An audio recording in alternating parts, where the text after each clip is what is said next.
মুখ্যমন্ত্রী মানিক সাহার বিরুদ্ধে তীব্র ক্ষোভ প্রতিবাদ করেছেন বিধায়ক জিতেন্দ্র চৌধুরী। আজ প্রকাশ্য সমাবেশ থেকে মুখ্যমন্ত্রী পদে থাকার কোনো অধিকার নেই ডাক্তার মানিক সাহার।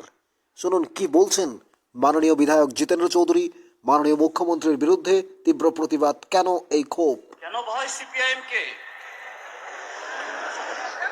ত্রিপুরাজ্যে তো এই প্রশাসনাত্মক যে নির্বাচনগুলি হয় সে নির্বাচনের কারণে মানুষ ভোট দিতে পারে না।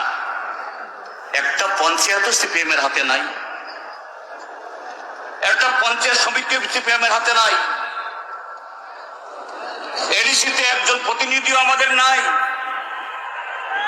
তারা বলে থাকেন দূরবীন দিয়ে দেখতে হবে সিপিএম কে, তাহলে যে সিপিএম কে দূরবীন দিয়ে দেখা যায় না, যে সিপিএম নিচ্ছিন্ন হয়ে গেছে বা নিচ্ছিন্ন করে দেবে, আজকে কেন ভয়? সুশাসনের দাবিদারী সরকার। আমাদের রাজ্যের মাননীয় মুখ্যমন্ত্রী নামের আগে লাগান doctor professor Manik Saha. Doctor বাবু, প্রফেসর বাবু, আপনি তো ত্রিপুরা রাজ্যের মুখ্যমন্ত্রী। আপনি শুধু বিজেপির মুখ্যমন্ত্রী না, আমাদের রাজ্যের মানুষের সাংবিধানিক অধিকার সুরক্ষিত রাখা দায়িত্ব আপনার। আজকে যেভাবে এই জনসভার আশার মানুষ যেভাবে আক্রান্ত হলো, খুমলুঙে রক্তাক্ত হলো, যেভাবে আপনার প্রশাসন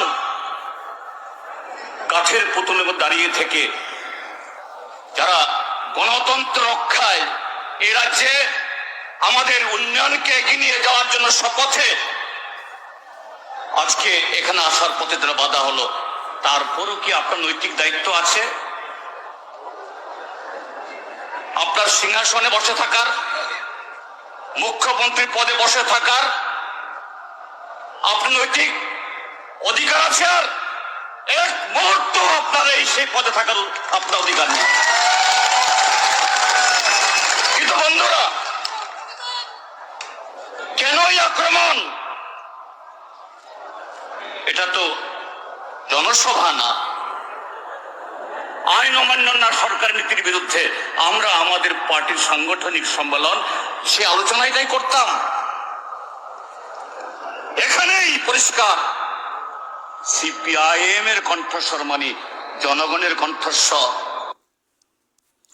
শুনলেন, মুখ্যমন্ত্রীর বিরুদ্ধে তীব্র প্রতিবাদ, ক্ষোভ, রাগ সব ঝেড়েছেন বিরোধী দলনেতা বিধায়ক জিতেন্দ্র চৌধুরী।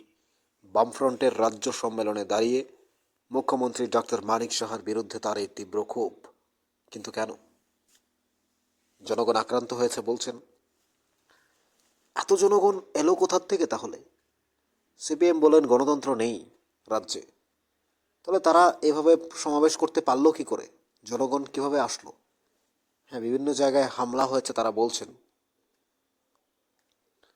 কিন্তু জিতেন্দ্র চৌধুরী মাননীয় মুখ্যমন্ত্রী প্রফেসর ডক্টর মানিক সাহাকে যেভাবে আক্রমণ করেছেন, বলছেন মুখ্যমন্ত্রী পদে থাকা তার কোনো অধিকার নেই, মুখ্যমন্ত্রী পদে থাকার নাকি কোনো গুরুত্ব নেই, মুখ্যমন্ত্রীর সিংহাসন নাকি বসার কোনো অধিকার নেই।